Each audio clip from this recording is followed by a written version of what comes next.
Basi leo tuko katika kitabu cha Wakorinto wa kwanza. Leo tarehe 1 Septemba. Kwa hiyo tunaanza kitabu kipya na tarehe mpya. Hatakuwa tumepanga hivyo tu. Mungu ameleta ufananio huo. Kitabu cha Wakorinto wa kwanza kama kilivyokuwa kitabu cha Warumi tulichomaliza wiki iliyopita, nacho kina milango 16 na ni Wakorinto ni watu walioko katika sehemu ni kama ni Ugiriki ya leo, sehemu ya kusini ya Ugiriki ya leo. Kwa hiyo ni majirani ya watu waliokuwa Italia, makanisa ya mwanzo kabisa ambayo Paulo aliyapanda. Na sasa natuma ujumbe na Biblia inasema ninachowaambia ninyi, ninawaambia na wengine wote. Kwa hiyo atakachowaambia Wakorinto, atakachowaambia Warumi, anayaambia dunia. Kwa sababu watu wengine wanakuambia hicho kitu bwana kilikuwa ni cha Wakorinto peke yake, hakituhusu sisi. Wakitaka tu kuikimbia sheria ya Mungu, unawaambia sasa tuambie barua ya Paulo kwa Watanzania iko wapi? Dunia nzima isingekuwa haina neno. Lakini anasema anaendeni mpaka mwisho wa dunia. Kwa hiyo ni kitabu kinachotuhusu wote na ni hoja ya kijinga kwa kweli. Kwa hiyo watu wanakuambia kwamba hicho walikuwa wanaongea tu na watu fulani.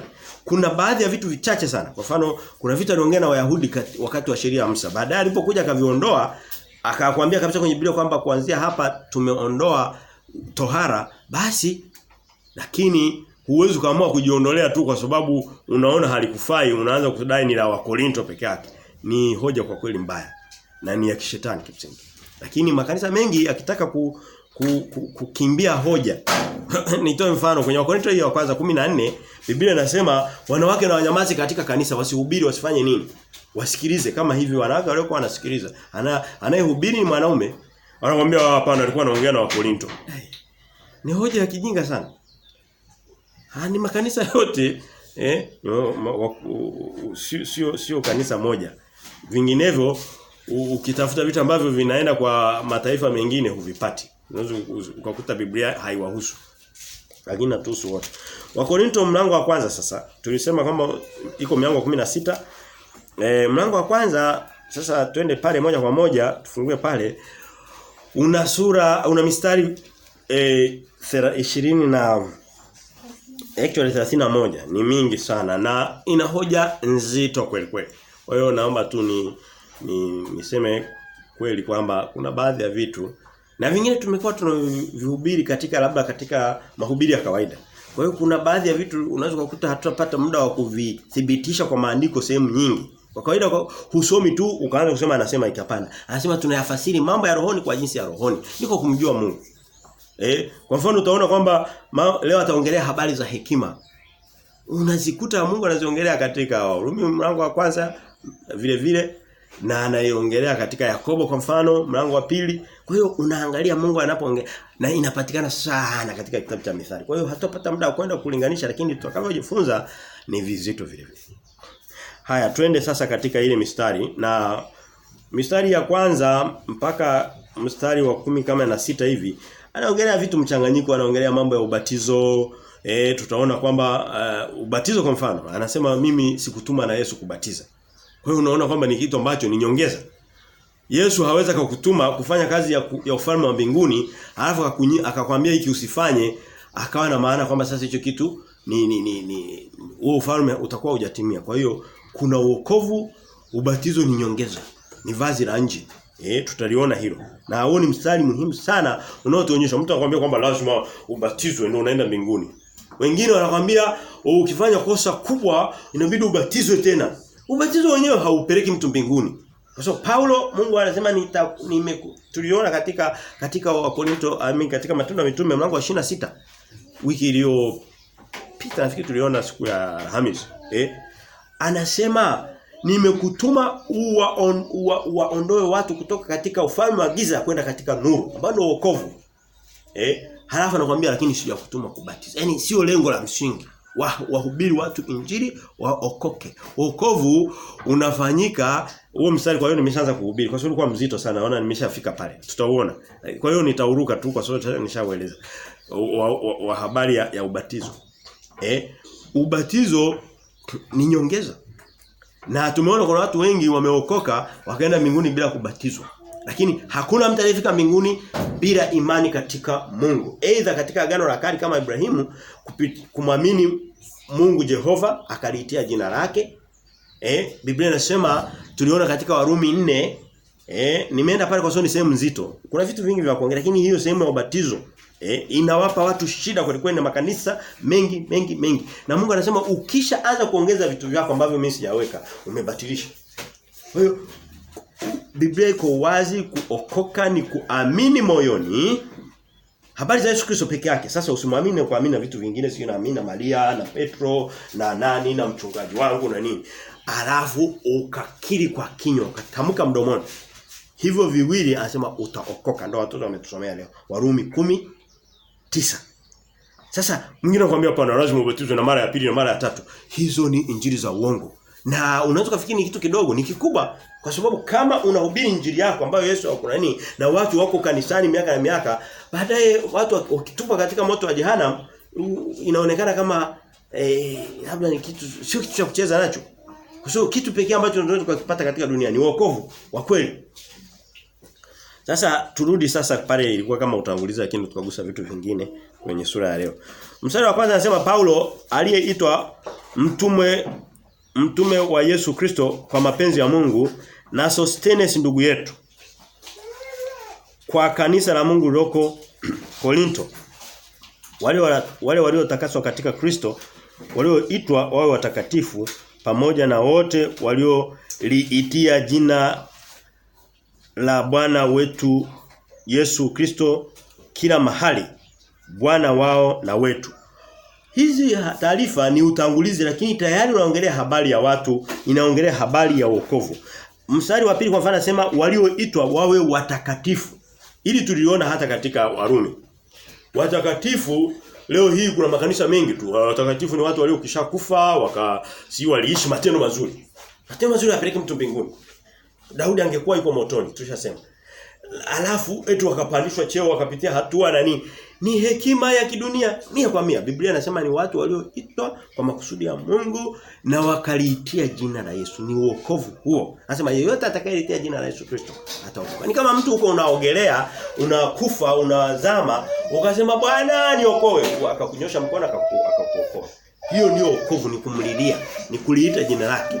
Sio kwamba ni kwa matendo mazuri ninajua kuogelea mwenyewe. Watu wengi watapotea kwa sababu ya kutafuta njia ya kwenda mbinguni kwa njia zao. Hawana tofauti na watu wa kwenye mnara wa Babeli, walitaka kujenga mnara wapande mpaka wafike kwa Mungu. Ndiyo picha. Dini nyingi zenye mfumo wa Babeli za kujenga mnara mpaka ufike kwa Mungu, uende mbinguni, ni kufanya kazi kwa matendo yako. Na mengine yani mazuri, mengine ya kimungu yamefanana ya kimungu kama kutoa sadaka. Ni kitu cha kimungu lakini hakipeleki mtu mbinguni. Kama kubatizwa hakupeleki mtu mbinguni, lakini kunatufanya kuonyesha utii wetu kwa Mungu. Lakini watu wako makanisani hawajui wako hivi kwa sababu hawataka kusoma maandiko. Nasema ni kanisa pekee Tanzania hii, sijui nchi nyingine ambao tunasoma sura kwa sura Biblia. Kwa maana ya kusoma sura kwa sura ni nini? Ni kwamba huwezi kujichagulia ni nini ujifunze. Siku hiyo kwa mfano wiki ijayo tutakuwa ni sura yapi? Hatujui, Mungu atakachotuambia tutasoma pale. Lakini leo watu kwa kutaka wanachokitaka tu wanachomoa kamoja. Yeremia 33:3 ninayajua yale ninayokuazia mazuri. Soma Yeremia 33:2 pale ni Mungu anahukumu sana watu ambao wana viburi vyao. Lakini anaenda anachomoa vile. Bwana ndiye mchungaji wangu, sitapungukiwa na kitu. Huku mbele anaongea vitu vingine vizito. Anasema hapo anasema Zaburi hiyo anasema heri watu wasiokaa katika mabaraza ya watu wenye mizaha. Leo hii watu wanapenda kukaa kwenye mizaha. Kwa hiyo nilikuwa nataka kuonyesha kwamba tunaposoma sura kwa sura maana yake ni nini. Lakini naomba turudi nyuma turudi katika kitabu cha Matendo ya Mitume. Leo hatutakuwa tunaenda kwenye vitabu vya nje kwa sababu mistari ya leo ni mingi sana. Na mingi inajieleza. Lakini mara chache ngoja tusome kidogo. Tusome katika Matendo ya Mitume 10 mlango wa 18. Kwa hiyo ni vitabu viwili kushoto. Matendo ya Mitume 18:1. Biblia inasema hivi. Matendo ya Mitume 18:1 anasema ndipo Paulo anaingia Korinto. Alikuwa ametokea maeneo mengi mengine. Anasema hivi, Matendo ya Mitume 18 anasema, baada ya mambo hayo Paulo akatoka Athene. Athene ni mji mkuu wa Ugiriki mpaka leo. Kwa hiyo anaingia maeneo mikoani ndani ya mikoa ya nchi ya Ugiriki. Akafika Korinto. Kwa hiyo tunaona kwamba amefika wapi? Korinto. Hiki kitabu cha leo ni waraka kwa Wakorinto. Pale alipanda kanisa pale. Alikuta watu wanaabudu miungu na nini, na wengine walikuwa na miungu isiyojulikana. Twende mstari wa 17 wa sura ya 18 ya Matendo ya Mitume. Pale mstari wa 17 Biblia inasema, Matendo ya Mitume, nishatoka pale lakini ngoja nirudi. Matendo ya Mitume 17 Biblia anasema nao wote, mstari wa 17 Matendo ya Mitume 18 pale. Mlango wa 18 mstari wa 17. Nao wote wakamshika Sosthene, mkuu wa sinagogi, wakampiga mbele ya kiti cha hukumu, wala Galio hakuyaona mambo hayo kuwa ni kitu. Unamwona Sosthene huyu ambaye ukisoma katika mlango wa leo sasa wa Korinto, Paulo aliyeitwa kuwa mtume wa Yesu Kristo kwa mapenzi ya Mungu, na Sosthene ndugu yetu. Unamwona huyu Sosthene walikutana kwa mara ya kwanza wapi? Korinto kule. Na alikuwa miongoni mwa watu walioteswa na Paulo mapema tu. Wakati mwingine tukitaka kuwa tayari na Mungu, huyu mtu walipokutana siku ya kwanza tu, unaona kwamba alifika sehemu hata akapigwa. Alikuwa mkuu wa sinagogi. Akatoka kwenye dini yake ya uongo, akashikamana na Paulo. Sasa anaandika kitabu akiwa wana msaada wa pamoja. Yamkini alimsaidia hata kuandika. Maneno yanatoka kwa Roho Mtakatifu, yanajazwa katika kinywa cha Paulo, alafu mwandishi anakuwa mtu mwingine. Kwa hiyo tunamwona Sosthene kwa mara ya kwanza anapatikana katika Korinto, na ndo anaelezwa pia katika kitabu cha Wakorinto leo. Anasema kwa kanisa la Mungu lililoko Korinto, wale waliotakaswa katika Kristo Yesu, walioitwa wawe watakatifu. Kwa hiyo tunatakaswa sio kwa sadaka. Anasema wametakaswa katika Kristo Yesu, sio kwa sadaka zetu, sio kwa mambo mengi, ni katika Kristo Yesu. Hiyo ni habari za Yesu Kristo mwenyewe kukamilisha kazi yake ndani yetu. Ni kitu kile kile. Na anasema walioitwa wawe watakatifu. Unajua Biblia inasema sisi hatujamchagua. Ndiye aliyetuchagua. Lakini akikuchagua uchagulike. Kwani watu wote waliochaguliwa unaweza kumchagua mtu wewe njoo? Sio wote. Mungu amesema njoo, ametuita wote. Kwa hiyo anasema walioitwa wawe watakatifu. Watakatifu wameshakufa, mtakatifu Inyasi utuombee. Biblia haisemi watakatifu na watu walioko haya, anawaandikia watu walio haya. Iko wazi, tuliona mara nyingi sana. Lakini watu wameshikilia pale, kesho na kesho kutwa ataulizwa kwenye hukumu. Unaweza sasa mbona unakuwa mkali? Nakuwa mkali kwa sababu neno la Mungu linapochezewa hatuwezi kuongea kama kwa kusifu. Watu wamekomaa na watakatifu waliokufa. Hawapo. Mtu akifa mtakatifu anaendelea kuwa mtakatifu akiwa hai. Lakini sio cheo unachopewa ukiwa umeshakufa. Hiyo ni hekima ya ulimwengu peke yake. Anasema, anamaliza naombea neema ya Bwana, mstari wa 3, neema ya Bwana. Kuna mambo mengi ya kujifunza hapa, lakini naomba tuende mbele kwa sababu kuna mambo mengi sana. Hii mistari kuna vitu vingi vya kujifunza. Tuende mstari wa 4, anasema mshukuru Mungu siku zote kwa ajili yenu kwa sababu ya neema ya Mungu mliopewa, mstari wa 4 huo, katika Kristo Yesu. Kwa kuwa katika kila jambo mlitajirika katika yeye, katika maneno yote na maarifa yote. Anasema mlitajirika. Sasa watu wa makanisa wakishasikia neno mlitajirika, haraka sana watakimbilia katika mafedha na magari na biashara zako umetajirika. Hapana, Mungu anasema mlichotajirika ni katika neno la Mungu na maarifa. Na Biblia iko wazi, maarifa sio kusema kwamba mtu aliyeenda akasoma mpaka degree ngapi. Maarifa, neno la Mungu liko wazi, maarifa ni maarifa ya Mungu. Huwezi kutegemea kwamba hapa naongelea madegree. Kwa hiyo utajiri anaoongelewa kwanza ni kulijua neno la Mungu. Na kuhakikisha kuvijua vile vitabu 66 vyote. Hakuna tajiri anaweza kukufikia duniani. Hayupo. Au vilivyo vingi basi. Kwa sababu vitu vingine tunajua kwa sehemu. Tukifika mbinguni tutajua kila kitu. Anasema utajiri unaona kwamba ni maarifa na maneno ya Mungu. Kama ushuhuda wa Kristo ulivyothibitika. Mstari wa 7 anasema hata hamkupungukiwa na karama yoyote mkitazamia sana kufunuliwa kwake Bwana wetu Yesu Kristo. Anaona vitu vyote leo hii anasema mkitazamia sana kufunuliwa kwake Yesu Kristo. Leo hii tukubalieni makanisa yalivyo. Tuanze na makanisa, tuache dunia. Biblia inasema katika Ufunuo mlango wa 1, mstari wa 7 anasema tazama yuaja na mawingu na kila jicho litamuona na makabila na wale waliomchoma na makabila yote ya dunia yataomboleza kwa ajili yake. Biblia inasema Yesu Kristo atakapokuja watu hawamtegemei na hawana hamu na kuja kwake. Na Wakristo ndivyo walivyo. Leo yeye Mkristo yote muulize moyoni mwake. Ukisikia Kristo anakuja leo, utafurahi? Hapana. Hawafurahi. Hawawezi wakafurahi. Lakini anasema hawa kwenye mstari wa 7 hata hamkupungukiwa karama yoyote mukitazamia sana kufunuliwa kwake Bwana wetu Yesu Kristo. Hapo Yesu alishaenda mara ya kwanza, lakini anasema anafunuliwa mara ya pili, ujio wa pili. Kama nafikiri tufike sehemu fulani, mnaonisikiliza na mwingine anatufuatia kutoka mbali. Tuwe na hamu na ujio wa pili wa Yesu. Tuwe na hamu. Kwa sababu hii dunia ni dunia ya dhambi. Tofauti ya mbingu na dunia tushasema ni kitu kimoja tu. Ni kwamba hapa kuna dhambi, kuna dhambi. Basi. Kwa sababu hata Yerusalemu mpya itakuwa duniani kwa muda wa miaka 1000, itakuwa hapa ambapo yamkini pana shida na tabu. Ayubu anasema katika mlango wa 14 mstari wa kwanza, Ayubu anasema, kitabu cha Ayubu, anasema mwanadamu aliyezaliwa na mwanamke siku zake za kuishi si nyingi na zimejaa taabu. Hajasema baadhi, alisema wote. Kuna watu ni matajiri hawasinzii mpaka wavute madawa kulevya. Si wanayavutaga, sio wanayanywa, lakini nahisi yanaingia vyovyote vile. Lakini mengi nafikiri yanavutwa. Wapo. Wengine wamepigwa sample wamepelekwa kwa mkemia sio muda mrefu uliopita. Kwa sakata. Anamwambia hawezi kulala na utajiri wote mpaka wapate vilevi. Unasema umefikaje huko?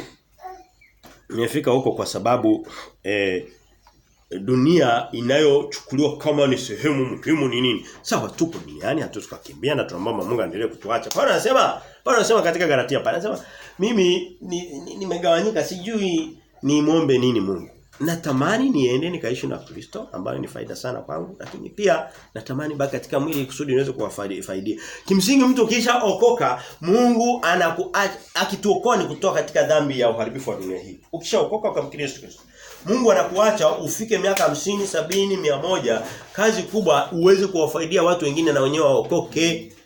Na ndio sababu baadhi ya Wakristo wanaookoka, ukweli tutaikataa lakini ukweli upo.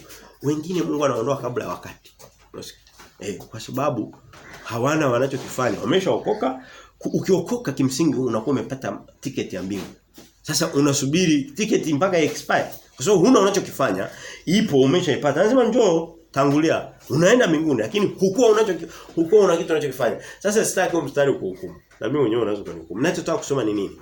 Tujitahidi tunapokuwa tumeshapata ule wokovu. Tukiwa hapa duniani tutimize makusudi ya wokovu. Nasema ninyi ni nuru ya dunia, ninyi ni chumvi ya dunia. Sasa mtu ameokoka alafu anakuwa sio chumvi, sio nuru. Kwa nini ile chumvi isitupwe nje ikakanyagwa? Unaweza maneno haya makali. Jamani yako humu sina neno langu lolote. Yaani maneno yote ninayosema ninatoa ama kwenye Biblia kichwa lakini yote nimeyasoma kwenye Biblia. Sasa kama Mungu kaandika tofauti sijui. Mimi naamini neno la Mungu ni kweli halina mjadala. Kwa hiyo tuendelee pale mstari wa 10 tunaenda haraka kwa sababu tunaitafuta mstari wa 17 pale kuna mafundisho mazito. Mstari wa 10 anasema hivi. Wa 8 ni anasema mstari wa 8 wa 8 kuna maneno mazito wana wa 9. Anatuambia baada ya kuokoka Mungu kuna vitu anaendelea kufanya na sisi. Sio kutupa wokovu mara ya pili, hapana, lakini anaendelea kutukamilisha. Unajua mtu anapookoka kwa ufupi tunasema na turudie. Kinachobadilika ni anasema anazaliwa mtu mpya. Anasema kilichozaliwa kwa roho ni roho, inazaliwa roho mpya. Sasa roho sio ya kidunia, haionekani. Lakini huu mwili unabaki vile vile. Kama ulikuwa na makovu unabaki na makovu. Huwezi kuokoka kusema kwamba sasa nimeokoka na makovu yapo yameisha na nini. Kama ulikuwa na majoint yanaendelea, okoka upone na nini. Hapana. Sasa anasema sasa baada ya hapo ukishaokoka roho inaanza kupambana na mwili. Mwili ni wa duniani. Anasema mwili na roho, mwili na damu haviwezi vikaurithi ufalme wa mbinguni. Kwa hiyo vinabaki viko kidunia vile. TV mbaya, tamaa zile unafanya maisha yale. Roho sasa inakuwa mwili. Sasa anasema ukiweka nguvu katika hii roho mpya hii, huu mwili unakosa nguvu. Anasema kwa sababu vinakuwa vinapambana. Ni kama kwenye mzani. Yule aliyeshinda anakuwa na nguvu katika dunia ya leo. Lakini roho anasema roho ni wa mbinguni na mwili ni wa chini. Vinapishana. Mtu akifa roho aliyeokoka roho inapanda, mwili unashuka. Lakini vinakuwa kwenye mzani. Anasema tembeeni katika roho, hamtatimiza mapenzi ya mwili. Anamaanisha kwamba mtakapokuwa mnawekeza sana katika roho, soma neno la Mungu. Utakuja kuona soma la leo kimsingi ni roho. Takatifu by the way.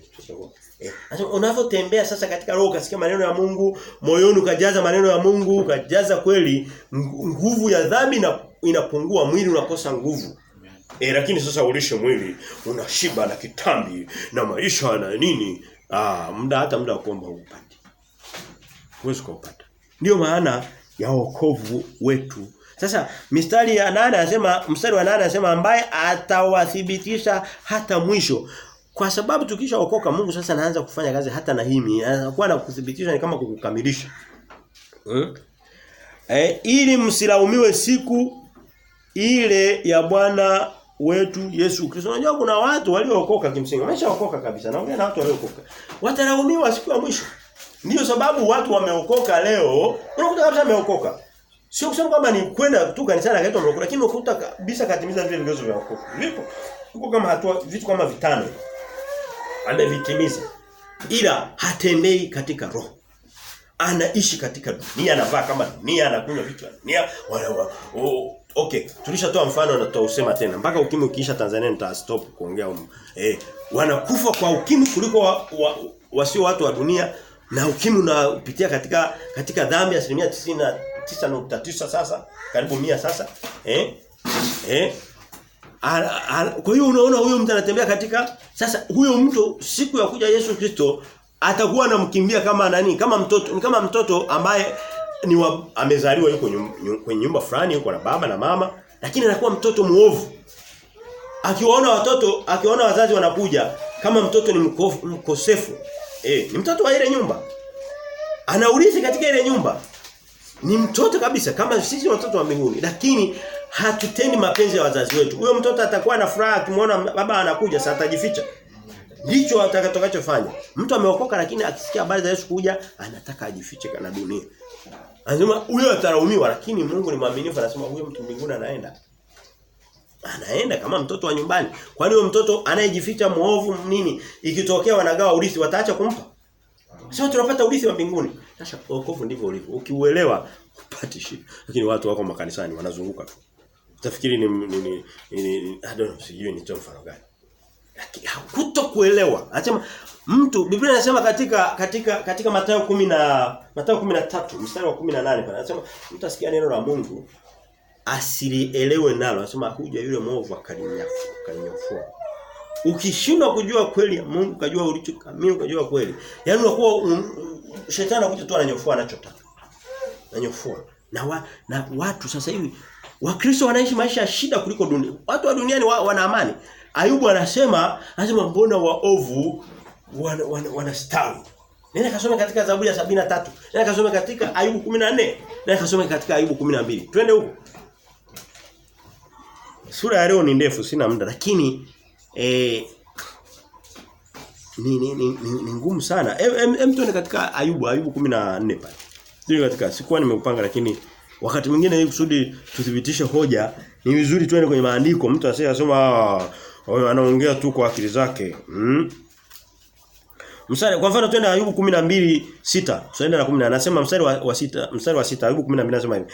Hema za wapokonyi hufanikiwa na hao wamkasirishao Mungu hukaa salama. Maneno ya uongo au ya kweli? Wapokonyi wanafanikiwa.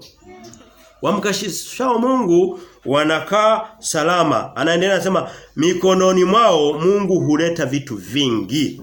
Watu wa namna hiyo. Biblia haieleweki. Unaona anajipinga ni kutokuelewa maandiko. Ayubu 14 mstari tusome wa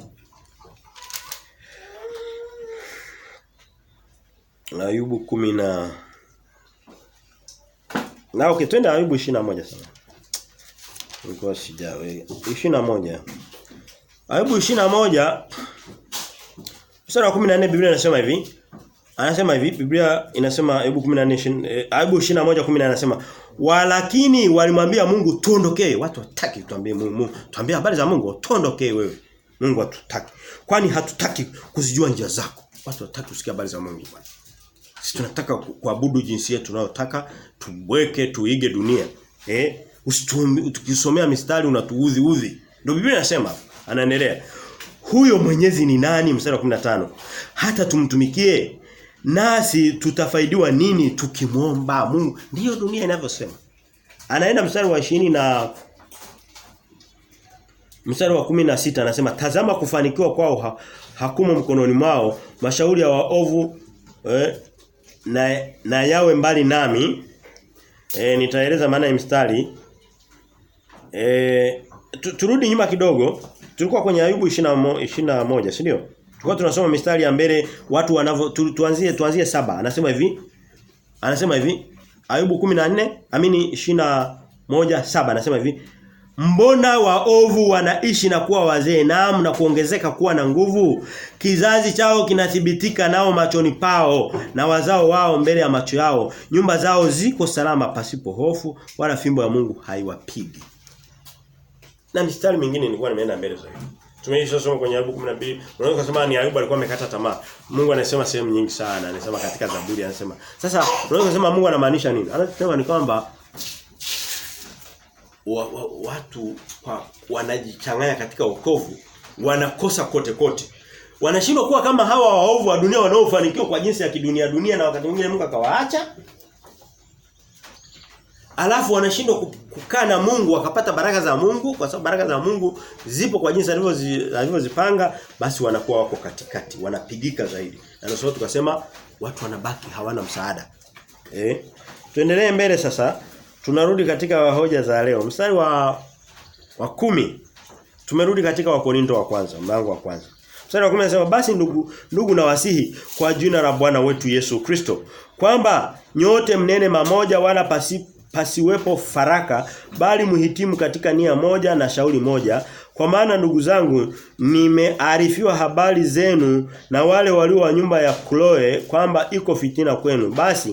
Basi maana yangu ni hii, ya kwamba kila mtu wa kwenu husema, mimi ni wa Paulo, na mimi ni wa Apolo, na mimi ni wa Kefa ndo Petro, na mimi ni wa Kristo. Je, Kristo amegawanyika? Je, Paulo amesulubiwa kwa ajili yenu?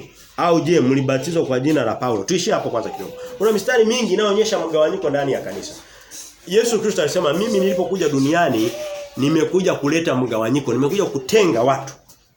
Baba akae kinyume na mtoto dhidi ya mama dhidi, yani anasema nimekuja kutenga. Lakini ninapokuja watu au ni kidunia.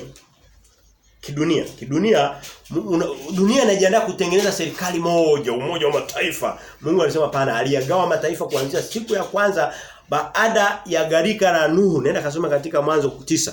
Mungu aligawa dunia katika mataifa tofauti. Ndio wakaja mlango wa 11 wakataka kutengeneza kitu kimoja, wakatengeneza mnara, wakaongea lugha moja. Mungu akasema hapana, bado sikubali, akawagawa tena mara ya pili.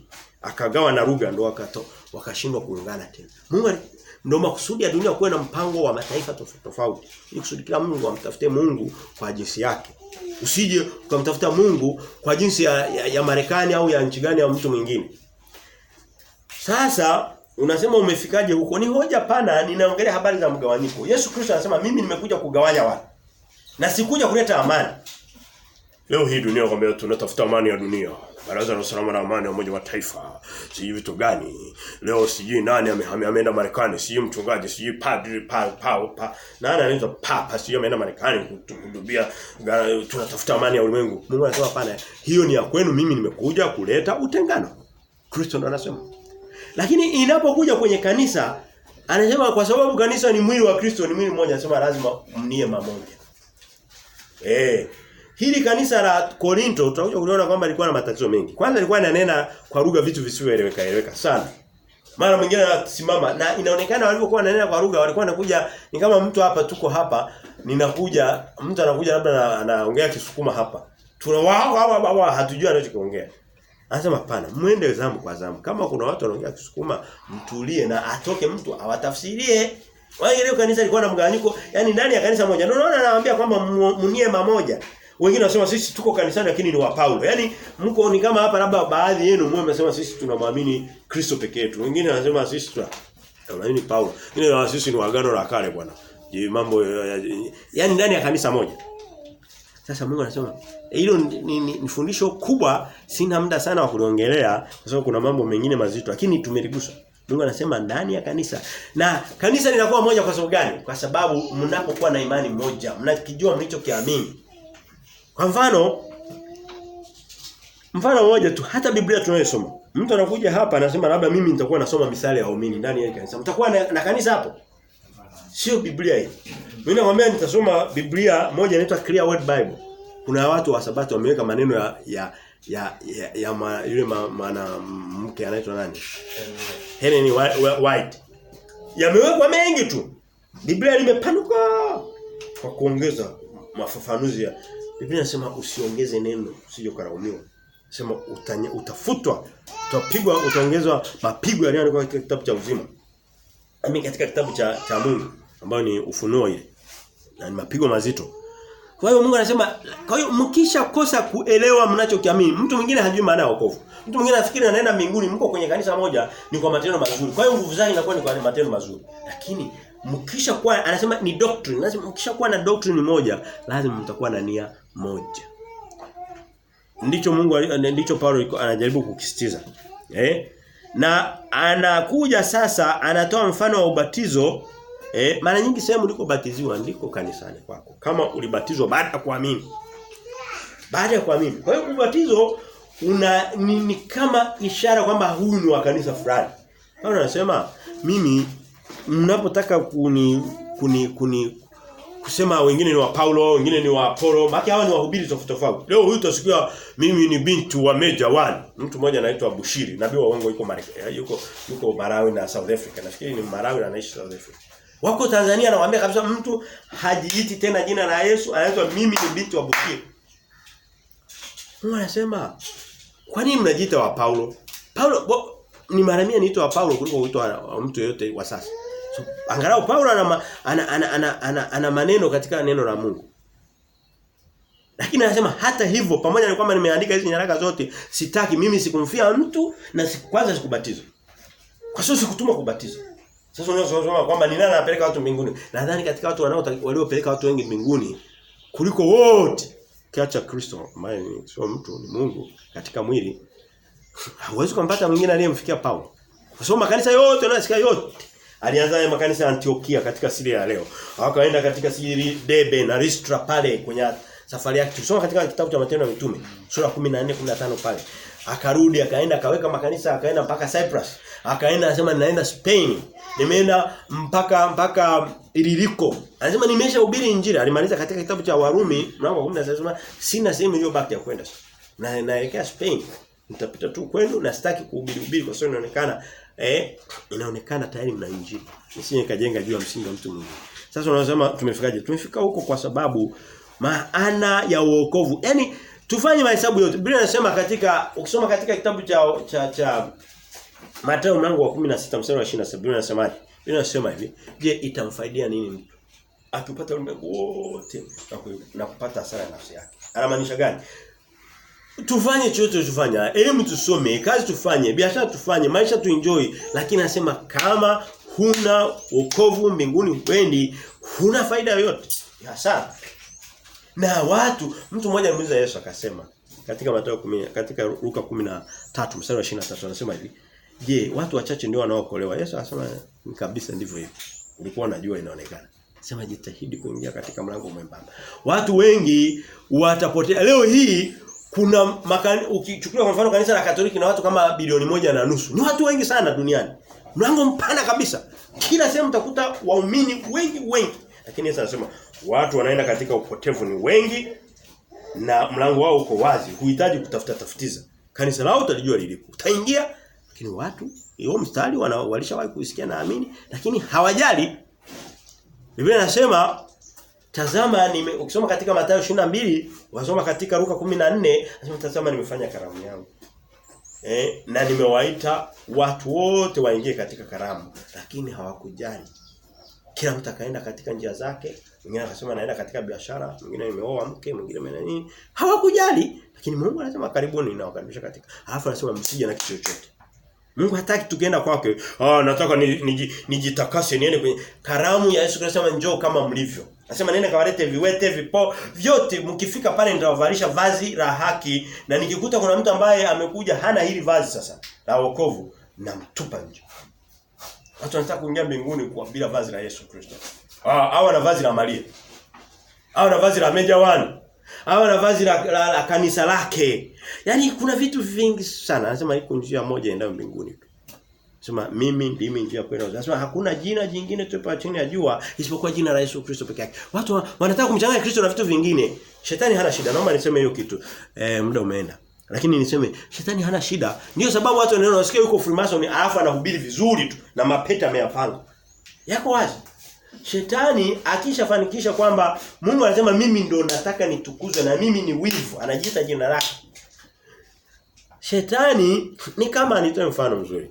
Ni kama siku hizi duniani kuna dunia tunayoishi imechafuka. Unakuta mtu ana mke ameoa alafu ana mwanamke wa pembeni. Kiswahili cha mjini kinaitwa mchepuko. Huyo ndo shetani. Kwa lugha ninayo kwa mfano naotoa. Huyu mke wa ndoa ndo yuko katika nafasi ya Mungu ndo halali. Watu Mungu na Mungu ndo zakato maabudu Mungu ndo nguvu halali ya kuokolewa kwayo. Ndio Kristo. Sasa huyu mchepuko wa pembeni, huyu mwanamke wa pembeni hana shida kwamba huyu mume kuna watu wengine au na mke mwingine hapana tena anapenda hivi. Mradi aweze kumgawa vipande asiwe wa yule pekee yake. Shetani hana shida utoke hapo sema Bwana tunakuabudu maadamu unaabudu Mungu mdomoni lakini unaenda kwa shetani unapiga magoti. Hana shida. Hana tatizo. Na ndio makanisa yanapoondokea.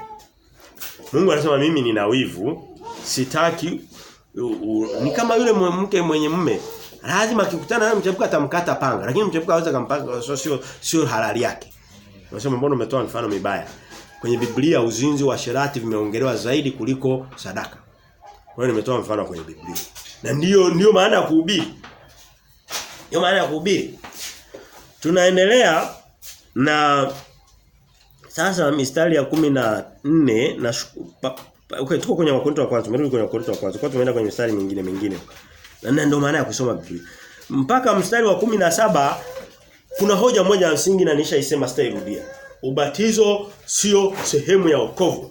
Ubatizo kwa sababu kwanza swali nyingine tunaona kwenye Mathayo 4 pale. Yesu alibatizwa. Si ndio? Kwani kama ubatizo ulikuwa ni kwa lengo la mtu kuokoka kwenda mbinguni, Yesu alibatizwa akafanya nini? Anasema kubali kuitimiza sheria yote. Yaani kukamilisha. Of course ukiokoka usipobatizwa kujitimiza sheria lakini haikuzuii kwenda mbinguni. Yule mtu aliyekuwa Yesu wakati anasulubiwa kuna mhalifu wa kwanza na mmoja mwingine kulia na kushoto. Yule wa kulia alikira anasema naomba Kristo unikumbuke. Aliliitia jina la Yesu akasema hamna shida. Tutakuwa wote mbinguni leo. Katika Mungu akampa wokovu pale. Lakini kama ubatizo ungekuwa lazima kasema lakini sasa fanya bidii ongea nao. Mimi nishakupa ubatizo wokovu sawa. Ongea na hao watu wakuruhusu uende angalau ukabatizwe alafu rudi. Alimwambia tutaenda mbinguni ubatizo hujabatizwa lakini lazima tuliitie jina la Yesu Kristo. Hakuna mtu aliyewahi kwenda mbinguni bila kuliitia jina la Yesu Kristo.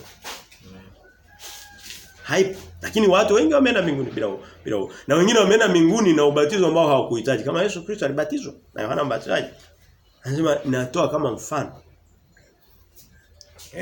Kwa hiyo ndo hiyo hoja ya ubatizo mstari wa 17 tuusome na niifungie hapo niende kwenye mistari mizito ya mwisho. Anasema mstari wa 17 anasema hivi. Anaonyesha kwamba hakubatiza kwa sababu halikuwa lengo lake la msingi. Yeye alikuwa anataka kupeleka watu mbinguni na ubatizo halikuwa lengo la kupeleka mbinguni la msingi. Ilikuwa ni watu ubatizo unapeleka watu kanisani by the way. Naomba tuelewane. Kanisa linajawa na watu waliobatizwa. Na lengo ni kujifunza kukua katika lakini tayari washakata tiketi wanayo. Kanisa ni wasafiri. Ni watu walio na tiketi ya mbinguni bado wako duniani wanasubiri usafiri wa kupaa, wa kuondoka.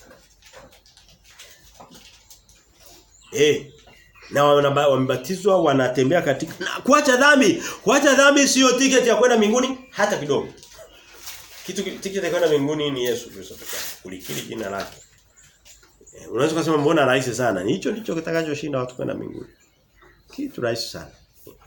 Kutubu dhambi. Kwanza kwenye Biblia nzima, soma King James, hakuna sehemu ambapo neno kutubu kumeungana na neno dhambi. Muda wote kutubu ni kugeuka, kuacha. Kama ulikuwa unaamini miungu ukageuka anasema God repented. Mungu mwenyewe anatubu mara nyingi. God repented his evil. Biblia tutakuja kuisoma. Ni chakula kigumu ambacho watu wasio tayari kusikia hawezi wakasikia. Na halikuwa somo la leo. Sasa naomba tuende kwenye mstari wa 18 mpaka mwisho wa sura. Ni sehemu nzito na mistari yake sio nikasema kwamba nitaimaliza leo. Ni mizito na ni hoja nzito sana, lakini Mungu hapa na itaendelea katika sura ya pili wiki ijayo. Kwa hiyo kama kuna mambo yatabaki na sura ya pili na mistari michache. Kwa hiyo na nitairudia kidogo wiki ijayo, Mungu akitupa neema. Na sura ya 3 vile vile. Anasema hivi. Anaanzia mstari wa 17 mwishoni ndo unaleta hoja ya hekima. Lakini kiunganishi ni mstari wa 17 katikati mwishoni pana anasema wala si kwa hekima ya maneno msalaba wa Kristo usije ukabatilika.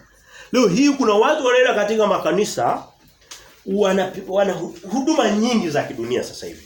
Zimejengwa juu ya hekima ya maneno. Mtu anataka aje, yamkini akiwa anahubiri awe na iPad muone na minya uone kama kamjua Mungu sana, alafu anaweza kaleta hata na maneno ya kitaalamu sana. Hii sijui kwenye hermeneutics, sijui study of the Holy Spirit. Vitu vyote viko nje. Anasema Paulo anasema mimi nilipokuja, tutaona kwenye mlango wa pili wiki ijayo. Anasema nilikuja sijui vitu. Paulo alikuwa msome kweli kweli. Mpaka alimwambia anasema inaonekana kusoma kwako kumekupofusha akili. Yaani umesoma mpaka zikakuruka. Walichomwambia Paulo kwenye mlango wa 26 Matendo ya Mitume. Walimwambia akina Festo.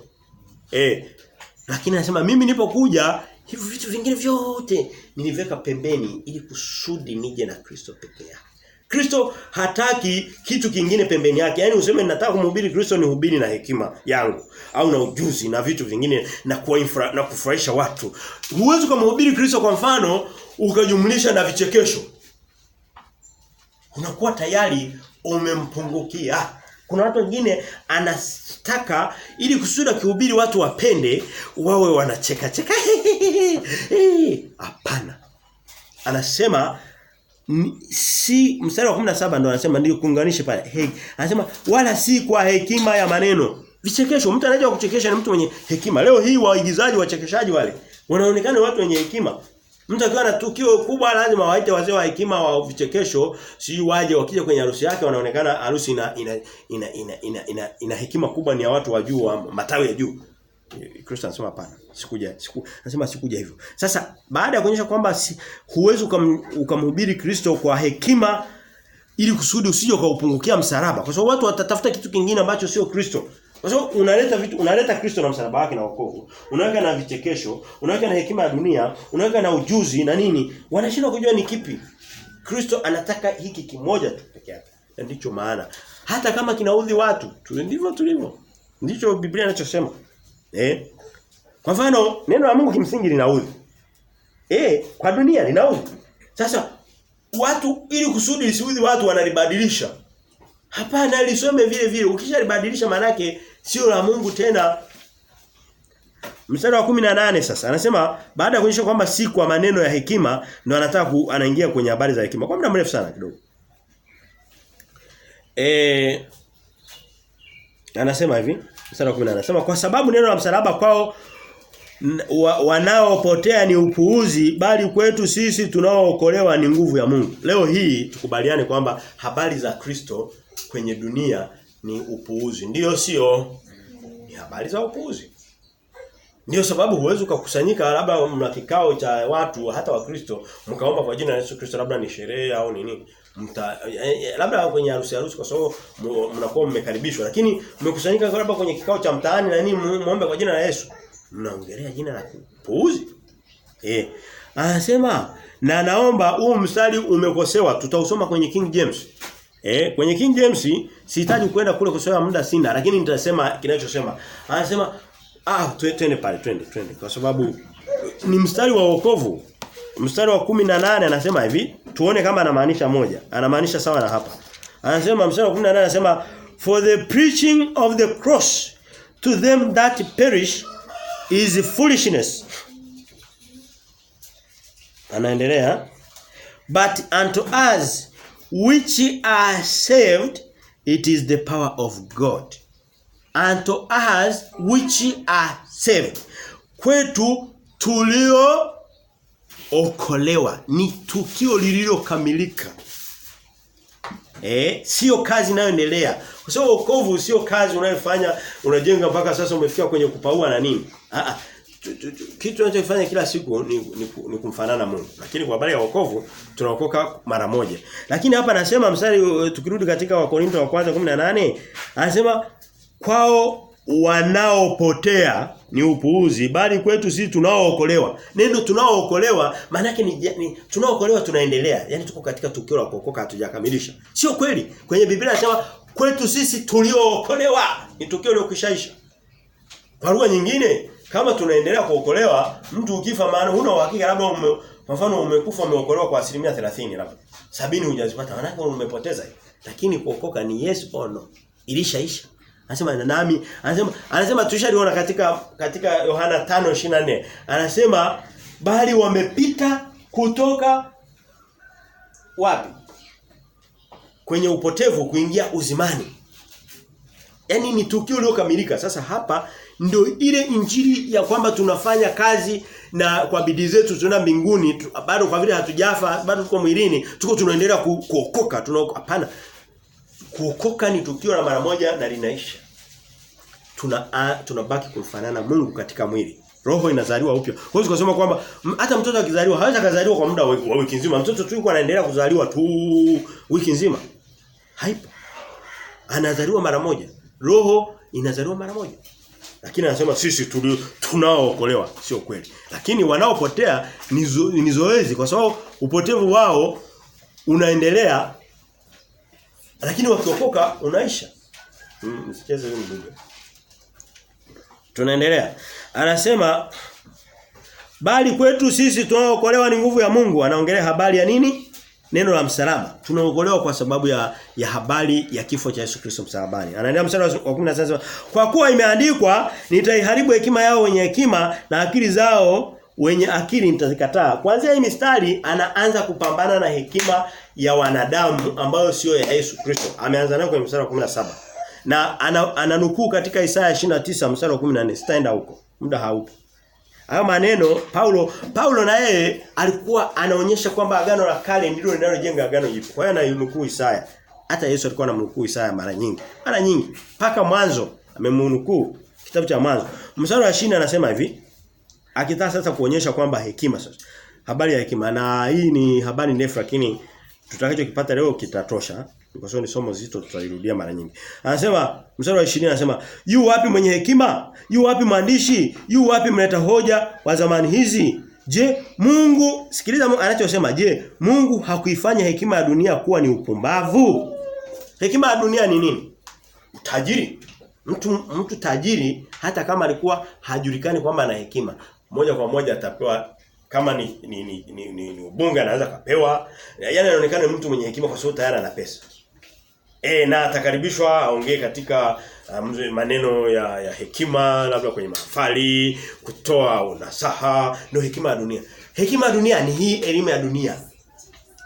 Huyu leo tu katikati yetu bwana yuko askofu PhD, askofu Bagonza anaongea PhD. Anasema hizo hekima za dunia mstari wa 10 na mstari wa 20 anasema je, Mungu hakuifanya hekima ya dunia hii kuwa upumbavu?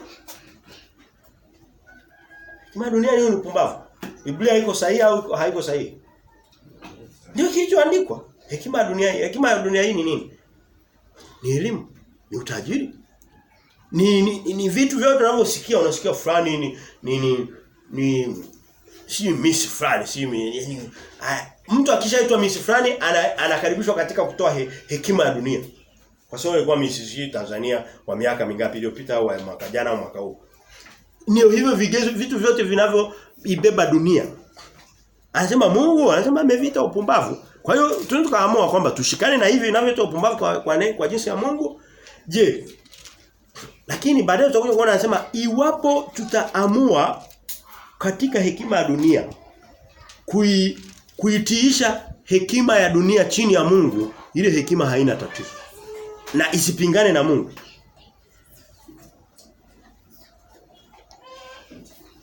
Leo hii kuna watu wanaitwa wasanii maarufu sana. Mwingine unakuta hajulikani ametokea wapi, lakini akishatoa nyimbo 2 3 tayari anaitwa ndo anaweza kukaribishwa. Wengine mpaka siku za siku kwenye vyuo vikuu unakuta anakaribishwa msanii fulani kuja kama kutoa nasaha, kuwahubiri, kuwafundisha vitu vya kwa sababu tu ana hekima ya dunia, ya nyimbo za dunia. Ndio hivyo vitu ni network kubwa ya mambo ya dunia. Sasa Biblia inasema Mungu amevita upumbavu. Ndicho alichosema. Na tunaendelea mbele, anasema mstari 21 anasema hivi. Anataka kuonyesha sasa. Mstari 20 anasema kwa maana katika hekima ya dunia, katika hekima ya Mungu, Mungu ana hekima yake ambayo ni neno la Mungu. Neno la Mungu, Mungu anachokisema ndio hekima ya Mungu. Anasema dunia isipopata kumjua Mungu kwa hekima yake. Yaani kuna hekima ya dunia, kuna hekima ya Mungu. Anasema sasa dunia ina hekima yake. Hiyo hekima ikizuia dunia kumjua Mungu. Ikazuia Wakristo kwa sababu na hekima ya dunia kumjua Mungu. Anatoa maelezo sasa. Anasema hivi. Mungu alipenda kuwaokoa waaminio kwa upuuzi wa lile neno lililohubiriwa. Neno la wokovu lililohubiriwa, na hivi tunavyoongea hapa kwenye dunia ni upuuzi. Na mtu hawezi hata kataka kusikiliza dakika 3. Ni nyingi. Ni upuuzi naongea hapa. Yaani mimi hapa nipo ninamwaga upuuzi. Kwenye vigezo vya dunia. Lakini naomba kama uko hapo unaona naongea upuuzi, tukae pembeni tuelewane, tutakuwa haiko sawa. Huu sio upuuzi kwa Mungu. Ni maneno ya Mungu. Anasema Mungu aliamua kuwaokoa kwa upuuzi uliohubiriwa. Haya maneno tunayohubiriji ndio ambayo anasema unaookoa watu. Lakini kwa dunia ni upuuzi. Tuendelee mbele. Anasema hivi.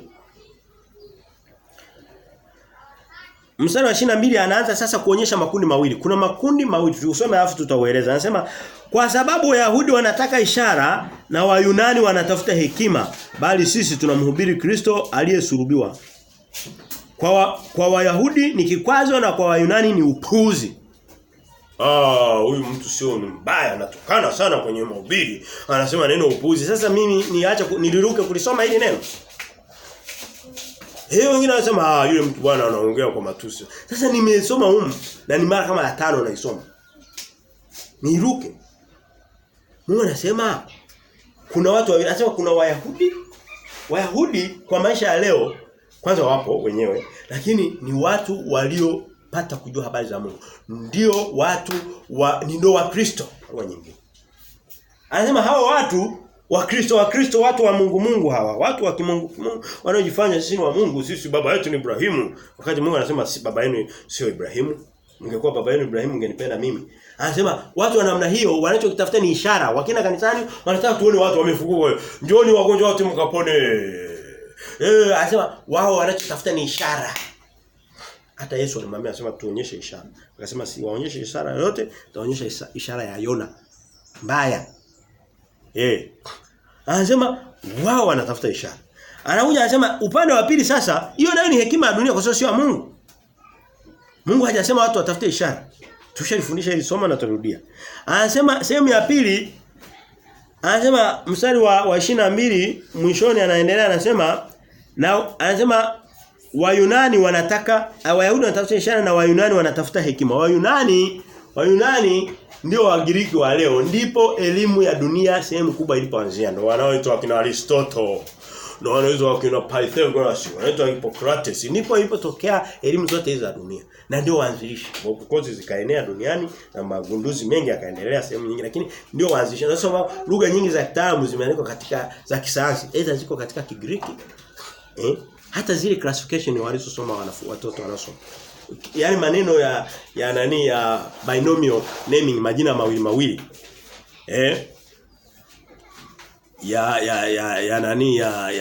Ya classification ni ya kwa mfano unaposema mwanadamu kwenye kitaalamu wanaitwa Homo sapiens, majina mawili. Ni majina ni mfumo wa Kigiriki.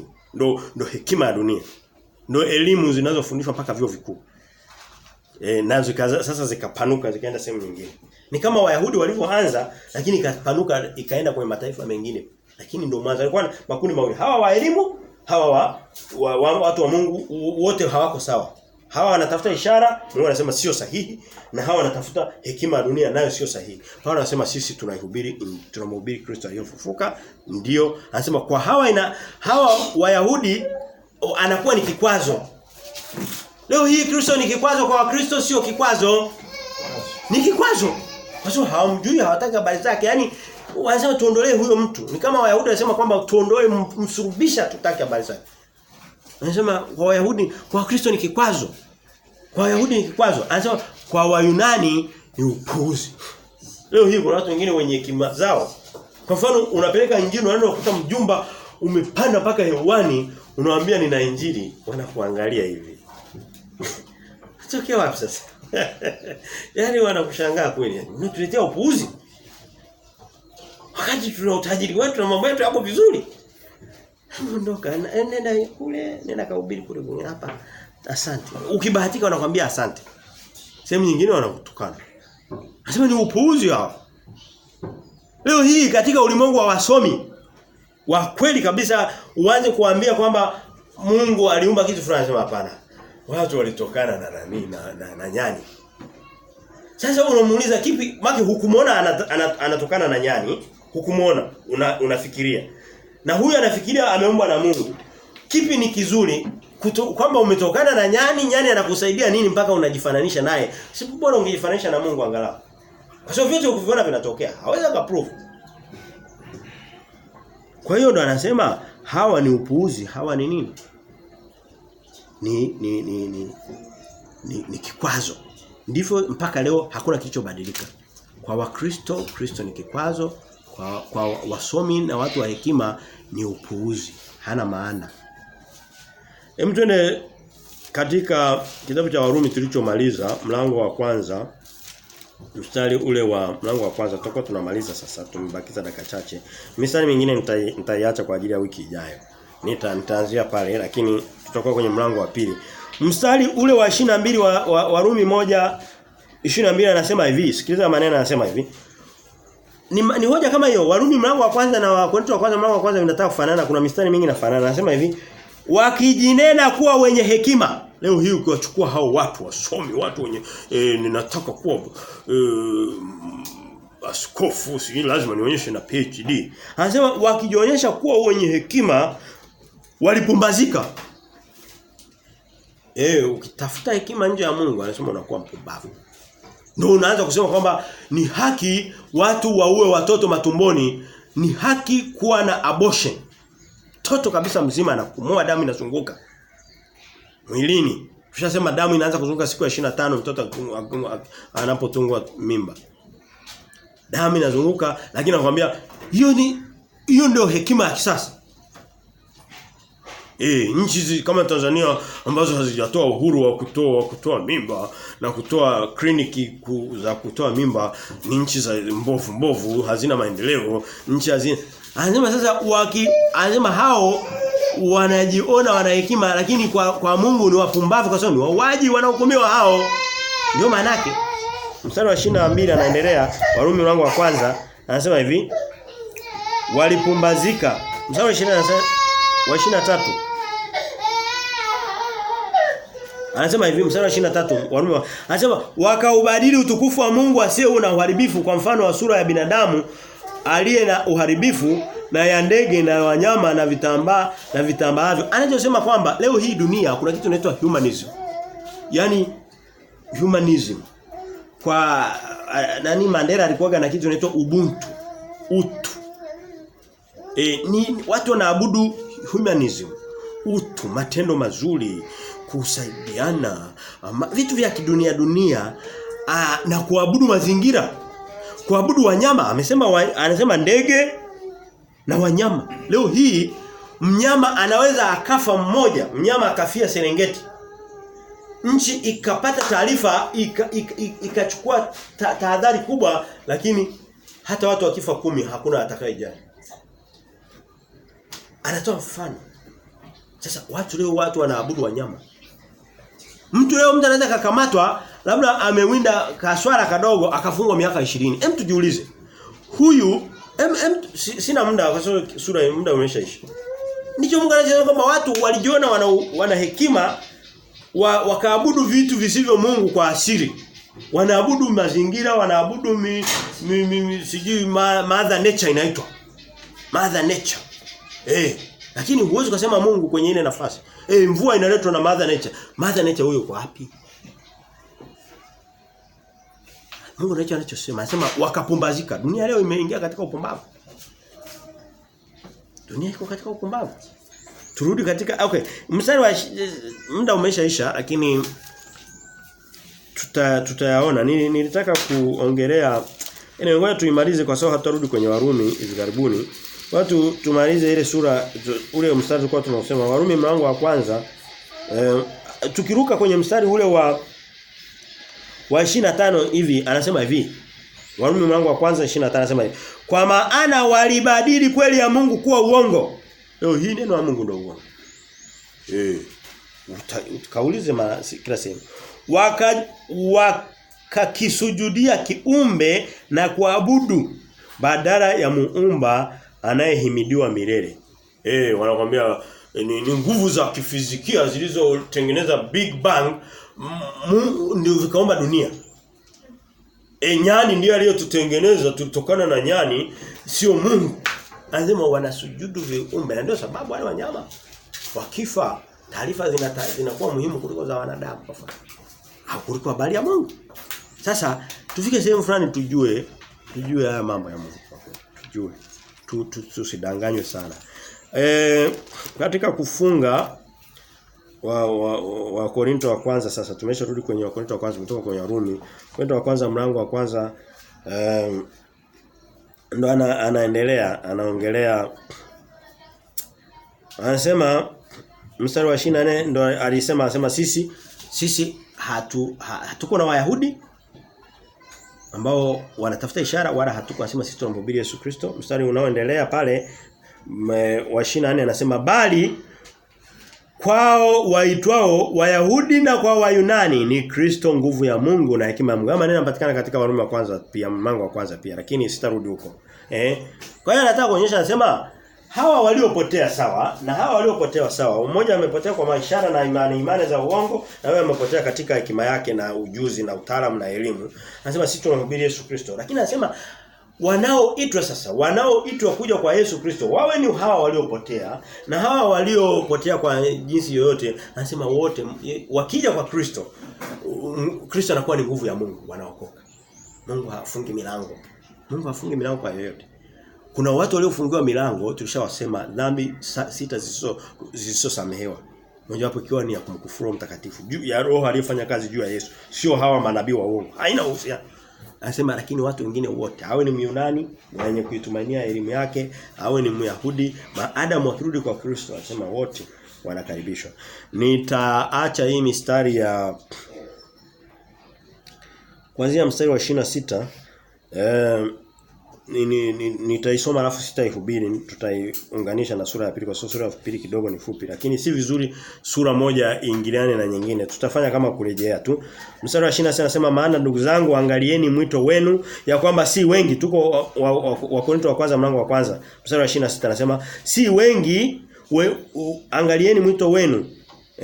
Ya kwamba si wengi wenye hekima ya mwilini, si wengi wenye nguvu, si wengi wenye cheo walioitwa. Watu wanaitwa kwa Mungu sio watu wenye hivi vitu vifuatavyo. Wenye hekima ya mwilini. Maana hukuti wasomi wengi sana wameitwa katika wokovu. Ukiwaona wako wanakuwa wanajiabudu. Wako makanisani lakini wanajiabudu. Anasema kwa Mungu hawa sio wengi walioitwa, wachache.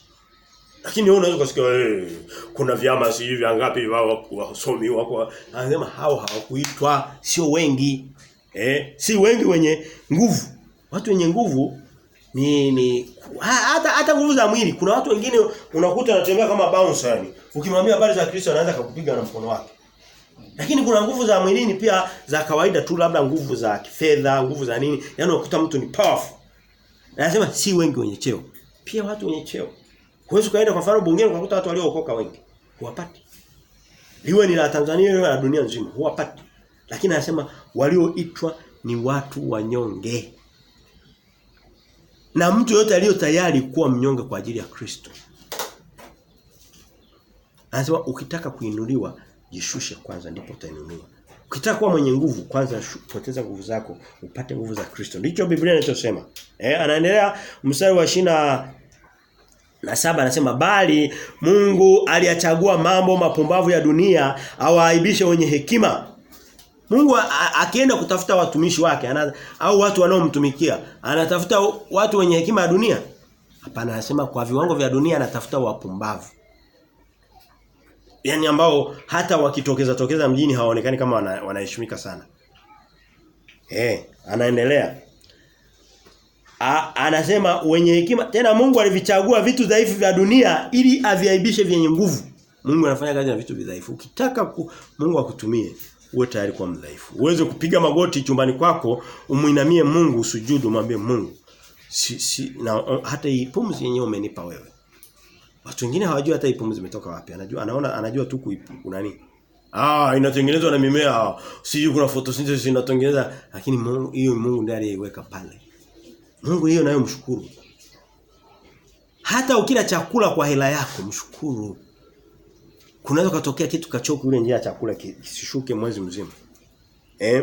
Anasema tena Mungu aliyachagua vitu vinyonge vya dunia na vilivyodharauliwa, naam, vitu ambavyo haviko, ili avibatilishe vilivyoko. Mungu anasema mtu mwisho pale tutakuwa tunafunga, anasema mtu anayetaka kuona fahari. Mimi nina fahari sana. Mimi ni mzuri kuliko wote. Kwani mtu si kuna watu wanaona fahari ya uzuri wao kina mama, si ndio?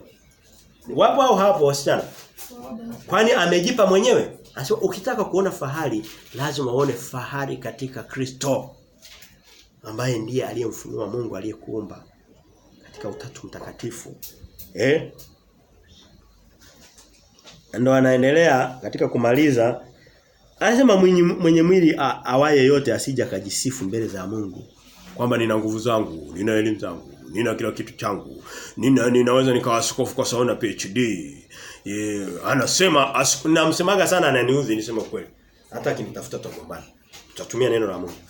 Anaitwa Askofu Bagonza, anaongea na PhD, watu wanasema msomi ameongea. Mungu anasema ni wapuzi. Ndio Biblia inachosema au ni hatujasoma sawa sawa? Ndicho tulichosoma. Na dunia inashangilia tu ya wanadamu na Wakristo walio wengi. Kwa hiyo tutaishia hapa siku ya leo. Mungu anasema atakayetaka kuona fahari aone fahari katika Yesu Kristo. Lakini tutakapoingia kwenye mlango wa pili, hii hoja itaendelea. Ilikuwa imeanzia pale. Kwa hiyo tutaiona tena. Nilitamani niseme sana, nitaka twende kwenye kitabu cha Mathayo 11:25. Anasema nakushukuru Baba kwa Bwana Muumba wa mbingu na nchi, kwa kuwa mambo haya umewaficha wenye hekima na akili. Habari za mbinguni zimefichwa kwa watu wenye hekima na akili ya dunia, ukawafunulia watoto wachanga na mfano wa watu walio. Kwa sababu Yesu alisema kwamba watu walio mfano wa watoto wachanga ndio wanaweza kwenda mbinguni. Ambaye hawezi kusema hebu nihakikishie kwamba Mungu yupo. Anasema mimi nimeumba mbingu na dunia. Anasema mbingu zinatangaza uwepo wa Mungu. Jua halikosei.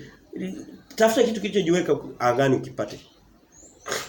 Tungeweza kwenda hata katika Yohana, tukaenda katika Yakobo, lakini tutaanzia pale mlango unaofuata. Tumshukuru Mungu. Baba, tunakushukuru katika wema wako wote na neno unalotupa siku ya leo katika kitabu kipya cha Wakorinto. Mungu, asante pia kwa wasikilizaji na hata walioko mbali. Tuomba maneno haya Mungu yasianguke tena katika miamba wala katika magugu, bali yaanguke katika sehemu nzuri, akazae matunda, akazae wokovu, akazae hekima ya Mungu ambayo sio hekima ya dunia. Bariki kila mmoja, tunaweka vipindi vyote viko mbele yetu Mungu, mbele yako. Naomba ukavibariki na vikatufae na zaidi sana vikakutukuze. Ni katika jina la Baba na la Mwana na Roho Mtakatifu tunaomba kupokea. Amen.